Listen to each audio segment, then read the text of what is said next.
My name is Claire Bennett, and I'm 29 years old. When I walked out of that restaurant with my car keys in one hand and the sound of their laughter trailing behind me, I knew something in my life had ended.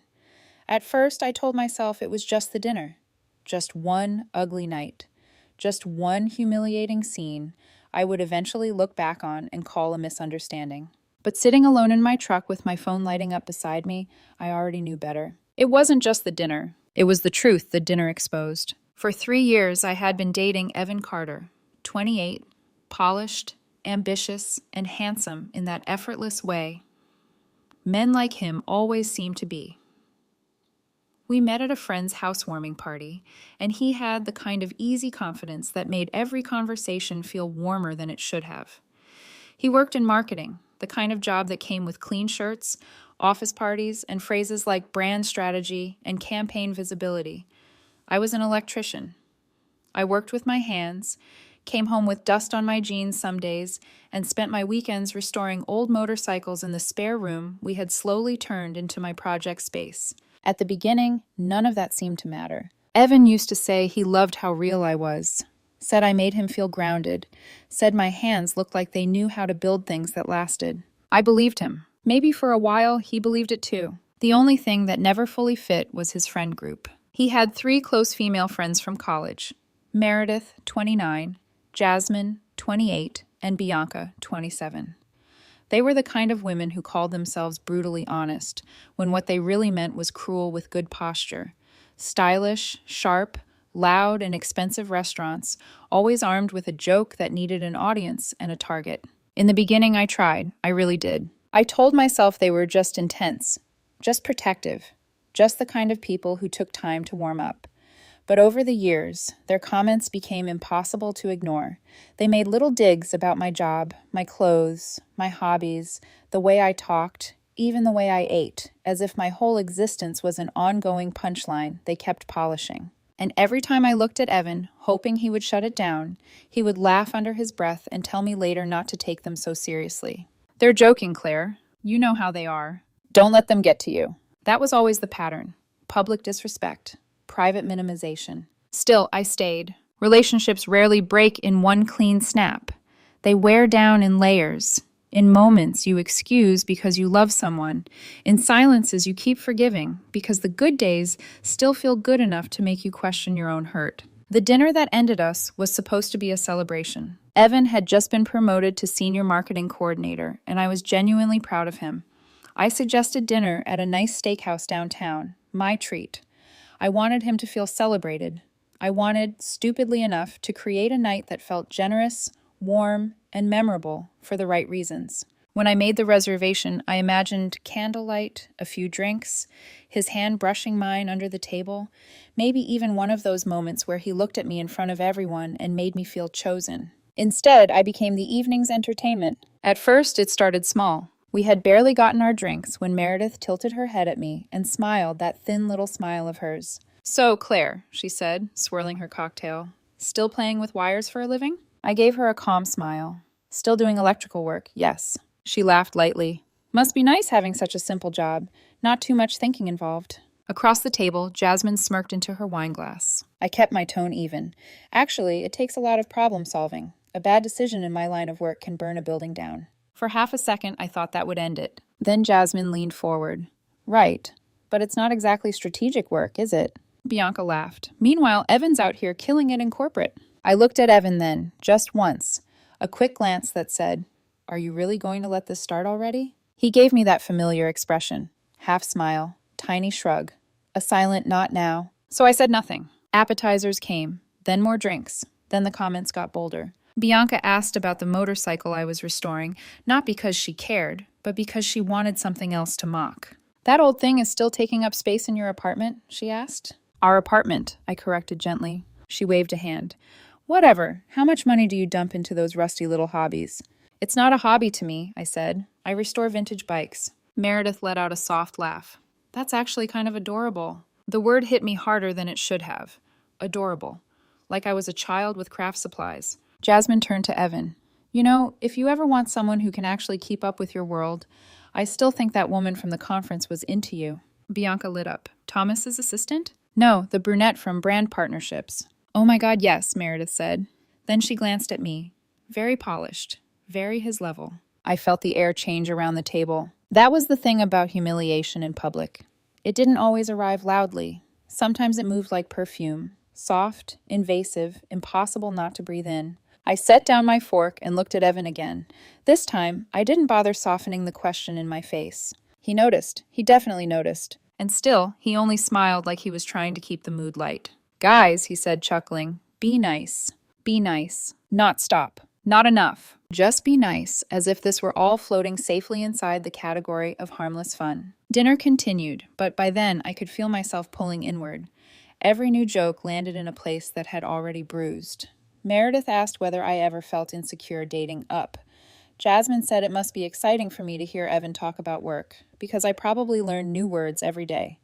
Bianca asked if I planned to keep wearing steel-toe boots until I was 40. Each time they laughed, and each time Evan let them. By the time the entrees arrived, I could barely taste mine. Then Jasmine said the one that finally cracked whatever was left of my patience. She set down her drink, looked directly at Evan, and said, "Honestly, when are you going to upgrade?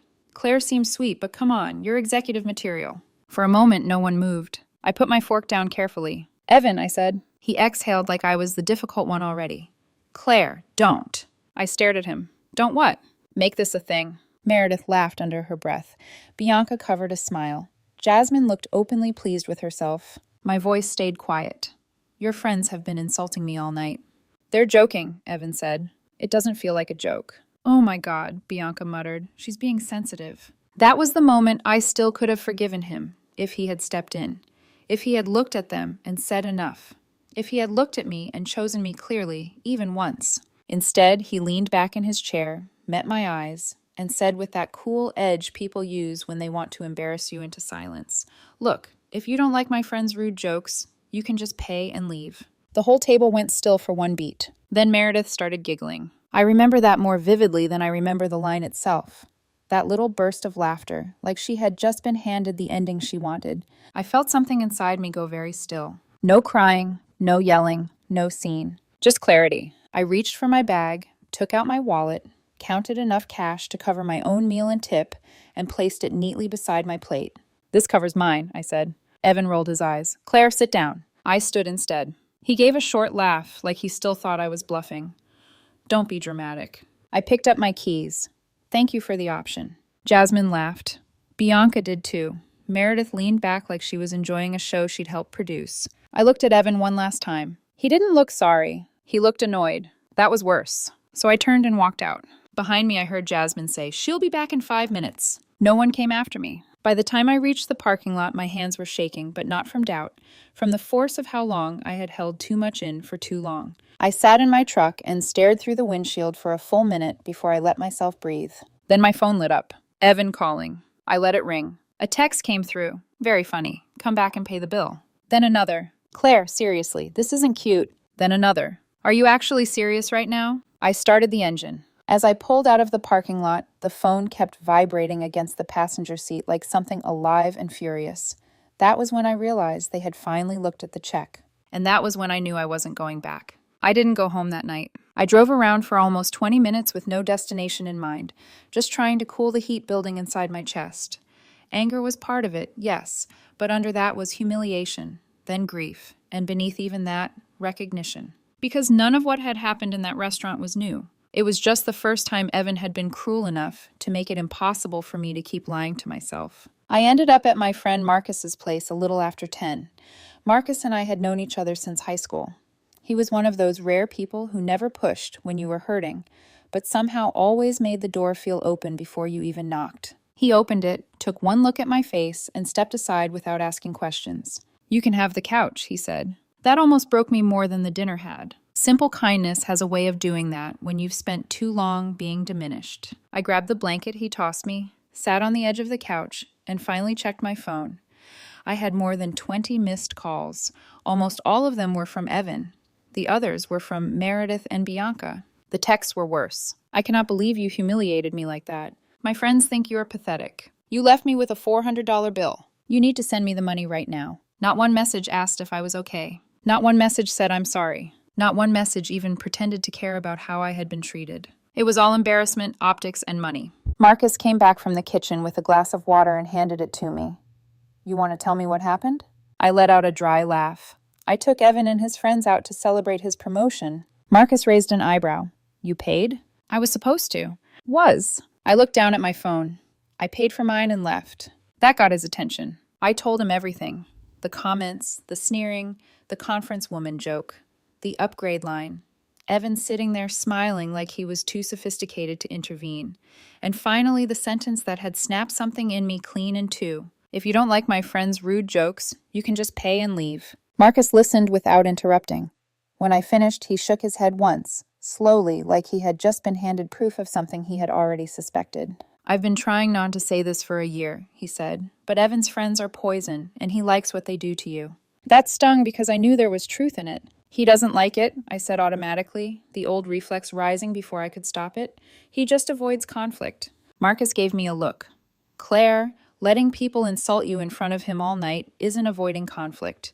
It's choosing a side without saying it out loud. I didn't answer, because I couldn't. Because once someone says the truth clearly, you feel all the places you already knew it. I tried to sleep around midnight, but my phone kept lighting up every few minutes. Eventually I silenced it, turned it face down, and shut my eyes. Even then, I could still hear the rhythm of the night in my head. The laughter, the clink of glasses, Evan's bored expression, the way he had said dramatic like I was some exhausting inconvenience instead of the woman who had just spent her own money trying to celebrate him. At around 2 a.m, curiosity got the better of me. I checked my phone again. That was when I saw the messages from his friends. You pulling that little stunt was financially abusive, by the way. You invited everyone out knowing they'd order dinner. Honestly, you acted like a petty loser. This is why people like you never fit in with professional circles. Venmoing you my request now. You owe us for the emotional damage too. A Venmo request sat underneath that message. $100. Emotional damages. I stared at it so long I actually laughed. Not because it was funny. Because some part of me needed to laugh or I was going to scream. I blocked all 4 of them.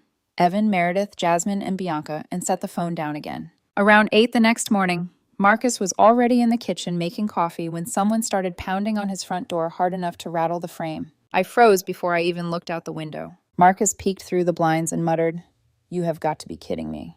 "Is it him?" "No," Marcus said. "Worse, it's your boyfriend." I stood up so fast the blanket slid to the floor. The pounding came again, louder. "Claire!" Evan's voice carried through the door. "I know you're in there." Marcus turned to me. "Want me to get rid of him?" I nodded. He walked to the door but didn't open it all the way, just enough to block the entrance with his body. "Haven't seen her," Marcus said flatly. "That's not funny," Evan snapped. "Her truck isn't at the apartment and she isn't answering me." Marcus shrugged. "Sounds like a you problem." I could hear the anger in Evan's breathing, that tight, controlled sound he made when he was trying to seem calm and failing. "Marcus," he said, voice sharpening, "I know she's in there. Her overnight bag is literally visible from your window." Marcus glanced at me, then back at him. Maybe I'm holding it hostage. "Can you stop being childish for 5 seconds? That line almost made me laugh.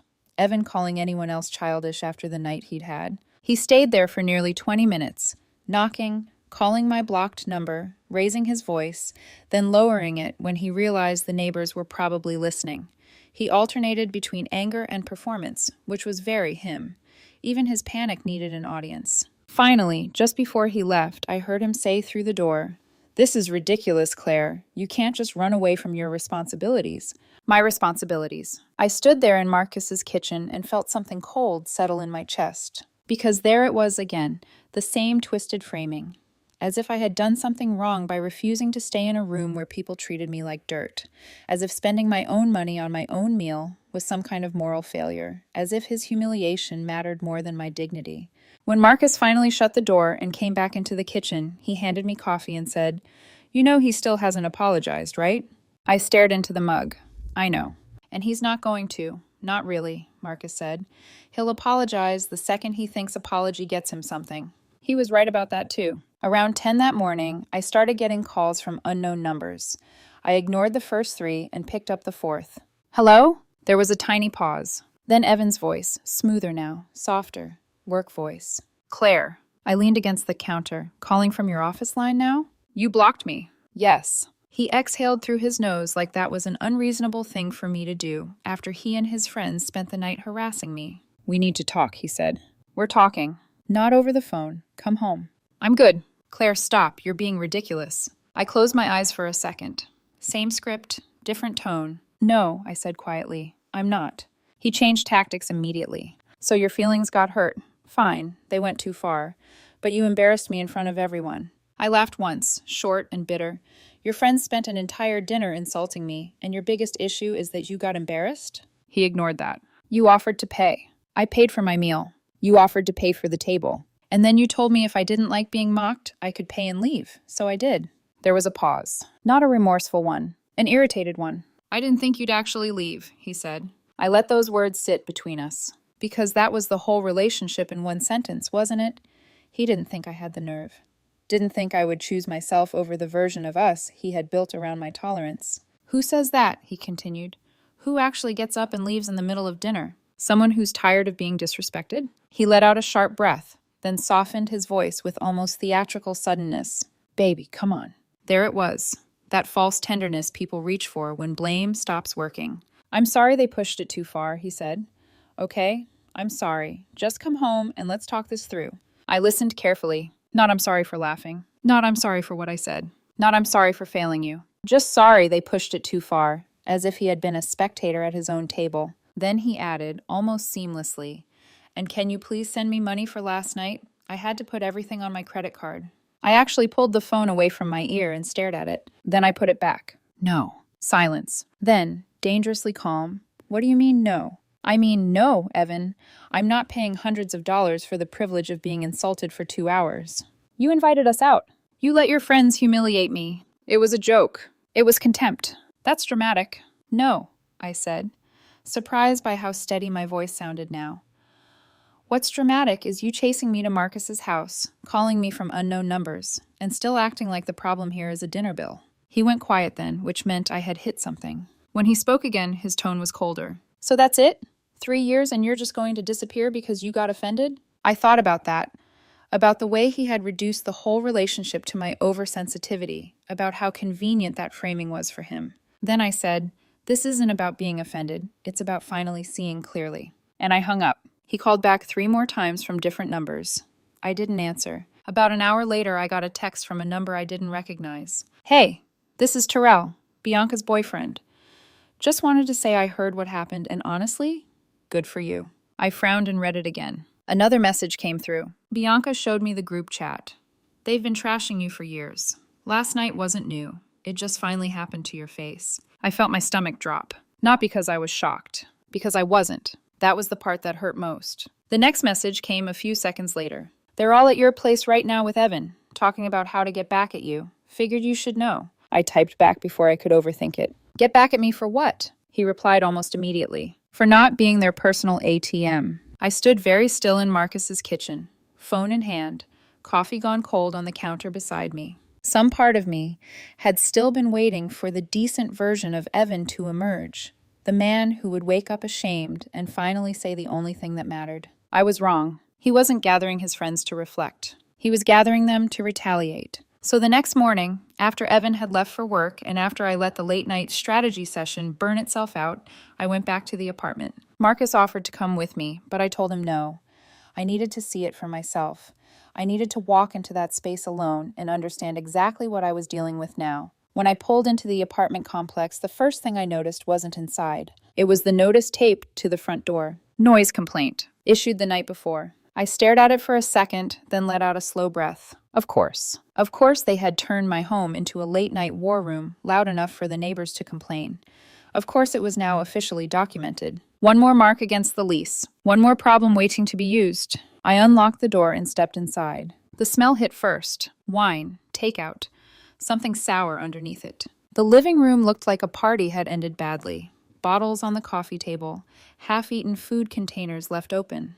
Shoes scattered like no one cared where anything belonged. For a second, I just stood there. This was the same space I had cleaned, organized, built routines in. The same place I had come home to after long days, thinking I was building something stable with someone who respected me. Now it looked like I had imagined all of that. I walked further in slowly, scanning. My first instinct was to check my things. Not the shared items, not the furniture. Mine. My chest tightened as I stepped into the small room I used as my workspace. The door was open. It hadn't been when I left. Inside, things were off. Drawers slightly open. Tools missing from their usual places. Boxes shifted.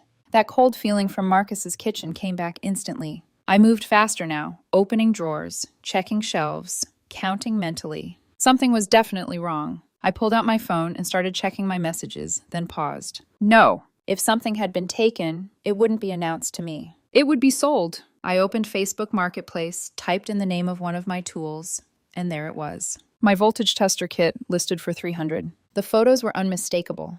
The small scratch near the handle, the exact layout of the case. I scrolled. My Fluke multimeter listed for $100. More items followed, piece after piece, all priced low enough to sell fast. My hands went still. This wasn't a mistake. This wasn't someone borrowing something. This was intentional. I took screenshots.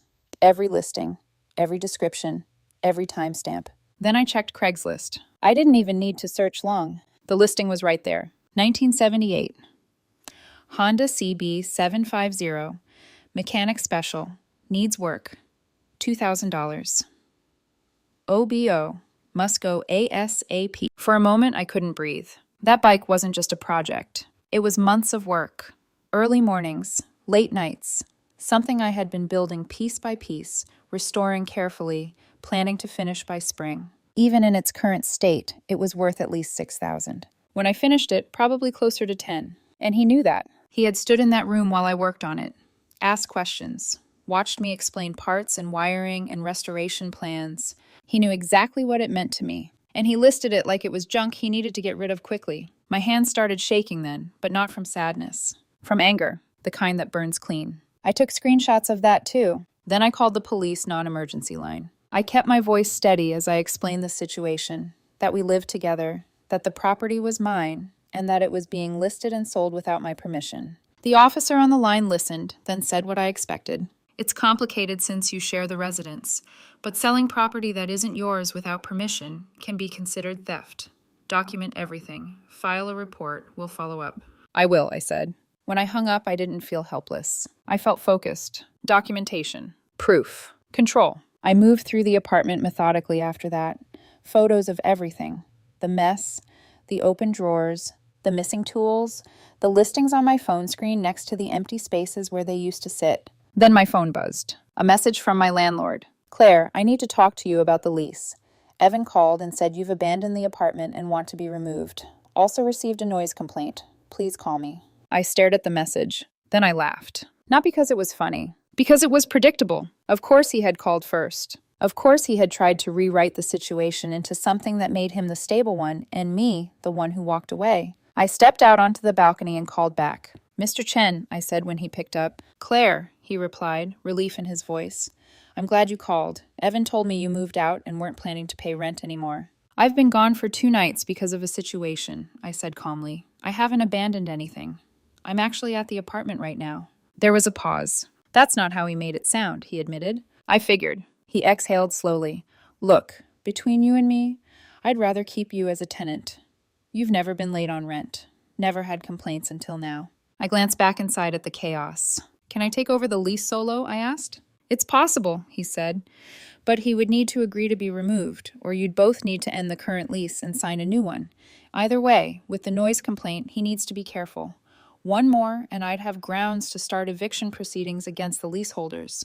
That clarified everything. If I wanted to stay, it would become a longer fight. If I left, his choices would still catch up with him. Understood, I said. When I hung up, the situation had shifted in my mind. This wasn't just emotional anymore. It was logistical, strategic. I walked back inside and went straight to the garage. The bike was still there. For now, I didn't hesitate. I rolled it out carefully, loaded it into my truck, and secured it twice. Then I went back for the rest. Every tool that had not been sold yet, every piece of equipment I owned.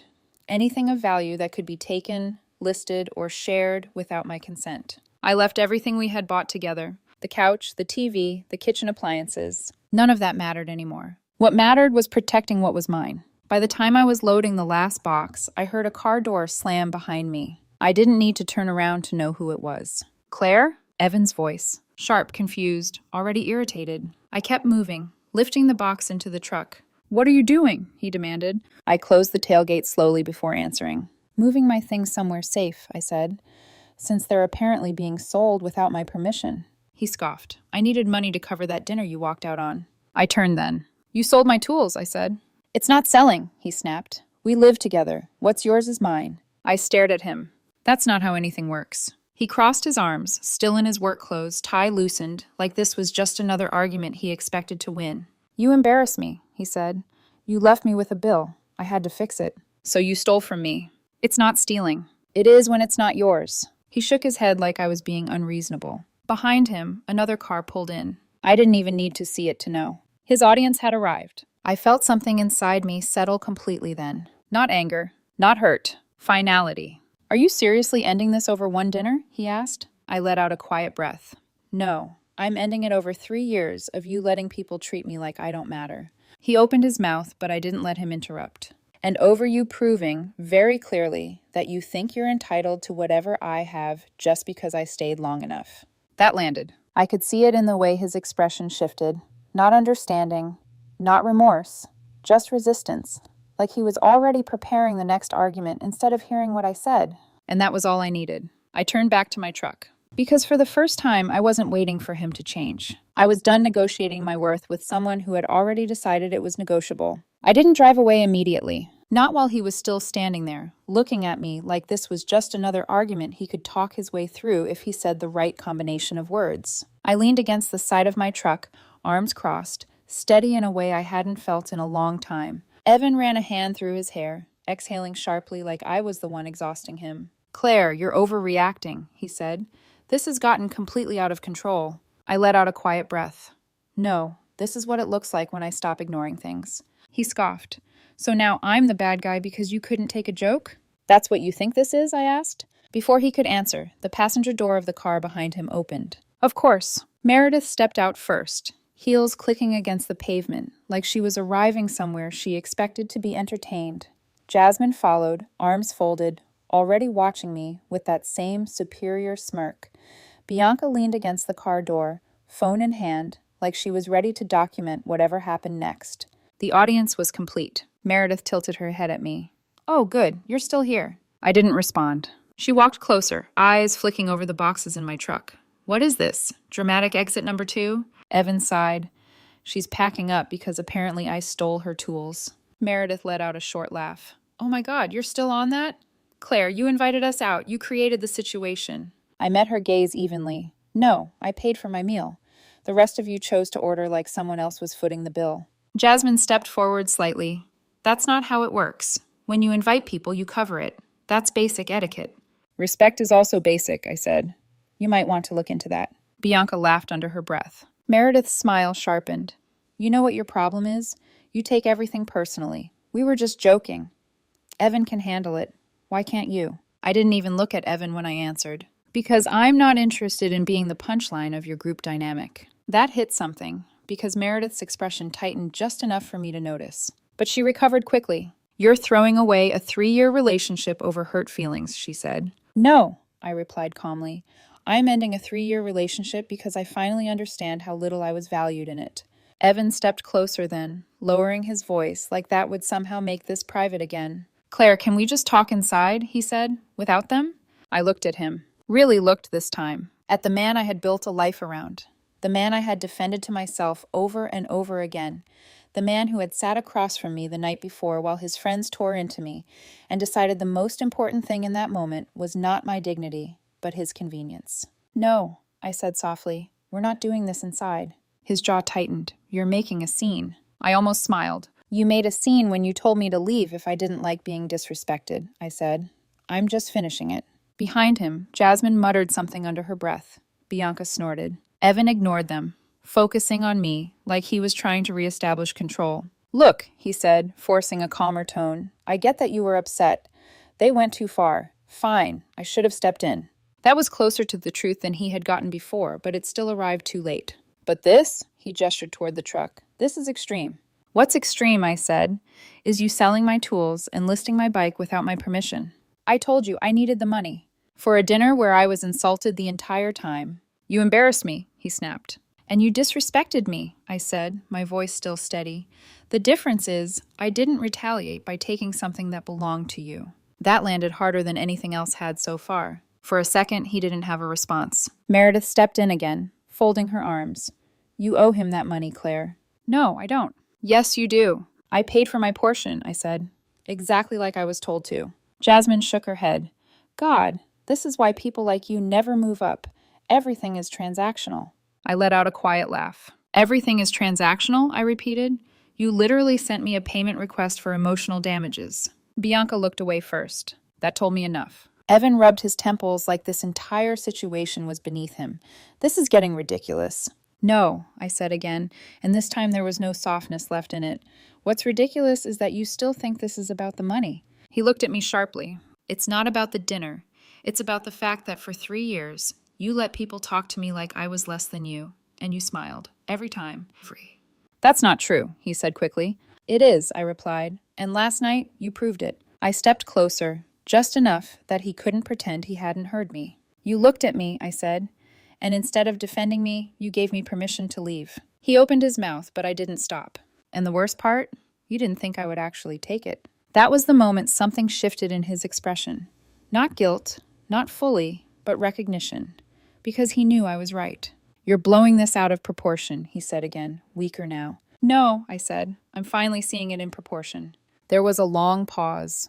The kind that stretches because neither person can go back to what things were before. Behind him, Meredith scoffed. This is pathetic. You're acting like a victim over nothing. I turned to her for the first time fully. No, I said calmly. I was a victim when I stayed. This is me leaving.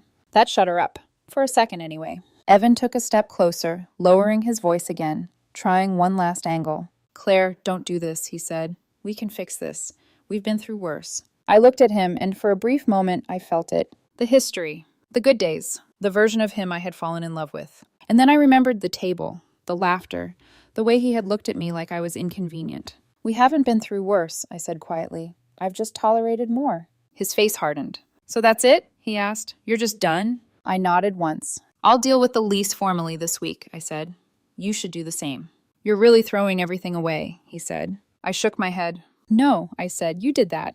I climbed into my truck before he could say anything else. As I started the engine, I caught a glimpse of all 3 of them in the mirror. Meredith, arms crossed, still trying to look superior. Jasmine, whispering something under her breath. Bianca, already on her phone, probably rewriting the story in real time. And Evan, standing there, still not understanding. Still thinking this was something he could have fixed if he had just said the right words. But the truth was, the only words that would have mattered should have been said long before that night. I pulled out of the parking lot without looking back. For the next few days, I stayed with Marcus while I found a new place.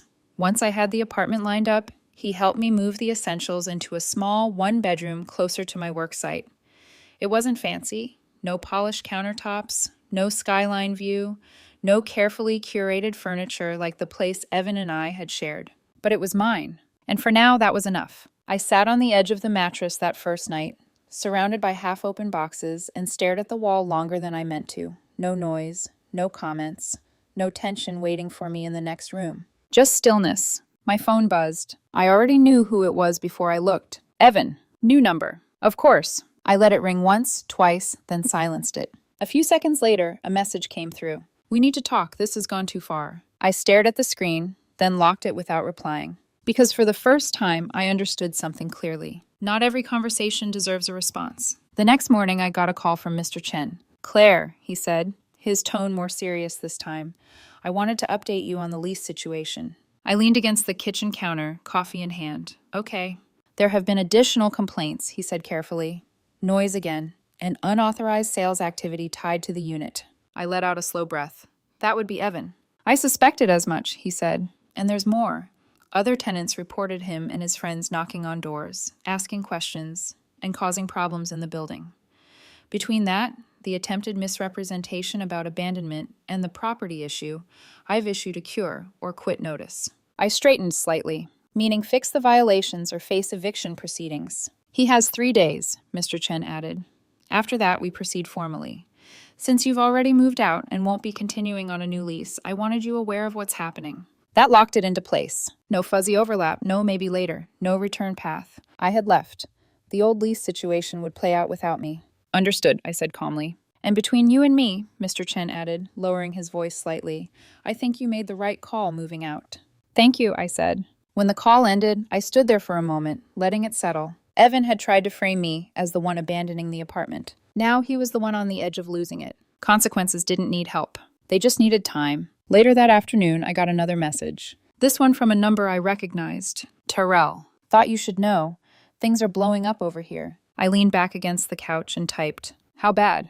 His reply came quickly. Bad enough that it's not just about you anymore. Another message followed. I broke up with Bianca this morning. I blinked, then sat up straighter. What happened? The typing bubble appeared, disappeared, then came back. She left her phone open last night. I saw messages between her, Meredith, Jasmine, and Evan. Not just about you, about me too. My stomach tightened. What kind of messages? There was a pause this time. Then, calling me her practice boyfriend, saying she was only with me until she found someone better, laughing about it with them. I closed my eyes. Not surprised. Just disappointed on his behalf. I'm sorry, I typed. Don't be, he replied. Honestly, seeing what they did to you made me look closer. You just hit your limit first. That sat with me for a second. Then another message came through. Also, Jasmine's boyfriend saw the Venmo request she sent you. I let out a quiet breath. Of course he did. Yeah, that didn't go well. I almost smiled. Not out of spite, out of understanding. Because this was how it always worked. People who treated others like that didn't just do it in one direction. Eventually it circled back. And Meredith, I asked? Terrell replied almost immediately. HR has been watching her for a while. Apparently she's been using work hours to talk trash about coworkers online.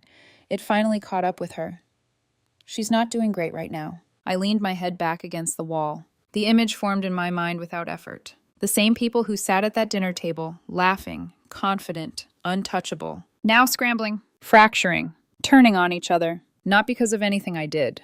Because that's what happens when the foundation is built on tearing others down. Terrell sent one last message. For what it's worth, you did the right thing. I looked at the screen for a long moment, then typed, I'm starting to believe that. That evening, Evan called again. Different number. I let it go to voicemail this time. A few seconds later, the notification popped up. I hesitated, then pressed play. Claire, look, things got out of hand. His voice came through, strained, tired. My friends were out of line. I should have said something. I listened carefully, because this time it sounded closer to real. I didn't think you'd actually leave, he admitted. I thought you'd cool off and come back like always. There it was again. The assumption. The pattern. I'm dealing with a lot right now, he continued. The landlord, the complaints, everything's piling up. I need you to work with me on this. We can fix it. I let the silence stretch after the message ended, because even now, it still wasn't really about me. It was about pressure, about consequences, about things falling apart around him, not about what he had done when it mattered most. I locked my phone without responding. 3 days later, the last important message came. I was in my new apartment, sitting cross-legged on the floor with a set of tools laid out in front of me, finally getting back to work on a smaller project I had brought over. The rhythm of it, the focus, the quiet problem-solving, felt like something I hadn't allowed myself in a long time. Steady. Mine. My phone buzzed once. I didn't rush to check it. That was new too. When I finally picked it up, the name on the screen didn't surprise me. Evan. Another new number. I opened the message. They're removing me from the lease. I read it once, then again. Not because I didn't understand it, but because of what it meant. The cure or quit notice had done exactly what it was supposed to do. The noise complaints, the attempted sales, the harassment, they had all stacked up. And now the same apartment he had tried to push me out of was pushing him out instead. Another message came in. Claire, I messed up. I should have stood up for you. I see that now. I leaned back against the wall, phone resting lightly in my hand. For a second, just a second, I let myself feel it. Not hope, but the version of this message I had once waited for. The version that could have changed everything if it had come at the right time. Another message followed. I let them talk to you like that for years. I thought it wasn't a big deal, but it was. And I didn't realize how much I was hurting you until you left. I closed my eyes. Because that part was probably true. And that's what made it complicated. Not all harm comes from cruelty. Sometimes it comes from neglect, from comfort, from someone deciding that your discomfort is easier to ignore than to confront. My phone buzzed again. Is there any chance we can try again? There it was. The question that, a week earlier, would have undone me. The question I would have spent hours analyzing, weighing, hoping against reason that this time things might be different. I stared at it for a long moment. Then I locked the phone. Not out of anger, not out of bitterness, but because I already knew the answer. A few days later, Marcus showed up with takeout and a grin, like he'd been waiting to tell me something. "You're not going to believe this," he said, dropping the bags onto my small kitchen counter. "Try me." He leaned back against the fridge, arms crossed. "Your ex's little friend group?" I raised an eyebrow. "What about them?" Imploded. I huffed a quiet laugh. That was fast. "Oh, it gets better," he said. "Bianca tried to move in with Evan after Terrell dumped her." "Of course she did." "Landlord shut that down immediately," Marcus said. "Unauthorized occupant would have made everything worse." I shook my head slowly. "Jasmine?" I asked. "On a break with her boyfriend," Marcus said. "Apparently he saw those messages she sent you demanding money. Didn't like what it said about her." "Not surprising." "What about Meredith?" I asked. Marcus let out a low whistle. "Lost her job." That made me pause. "Seriously?" "Yeah," he said. "Not because of you, but apparently she's been running her mouth online about coworkers during work hours.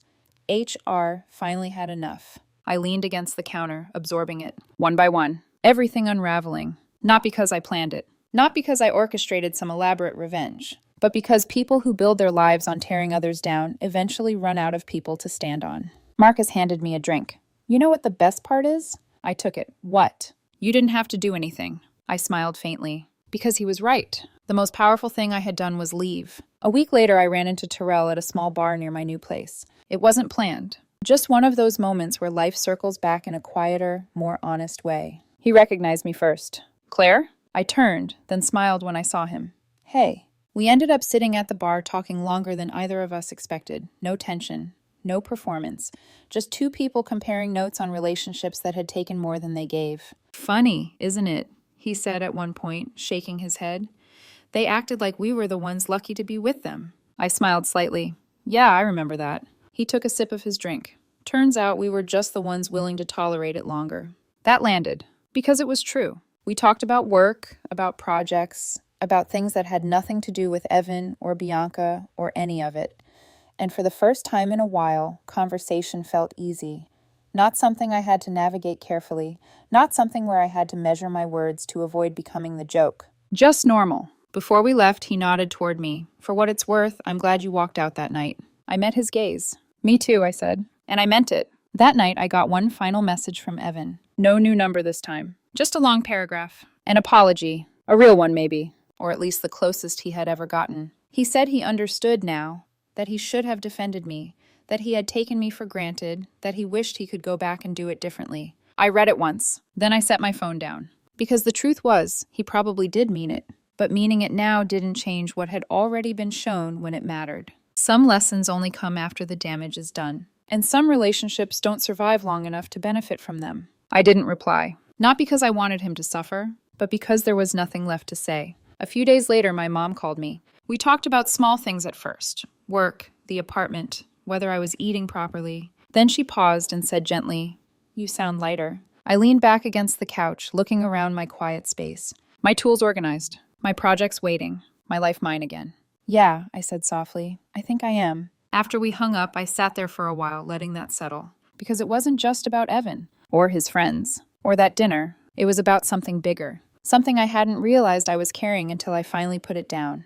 The constant effort, the constant explaining, the constant shrinking to fit into a space that never really made room for me. And now that weight was gone. Sometimes people think revenge has to be loud, dramatic, perfectly executed. But the truth is, the most powerful kind of revenge is quiet. It's walking away. It's refusing to keep paying for something that keeps costing you more than it gives. They wanted me to stay, to laugh it off, to cover the bill, to keep playing the role they had assigned me. Instead, I paid for my part and left. And in the end, they all paid too. Just not in the way they expected.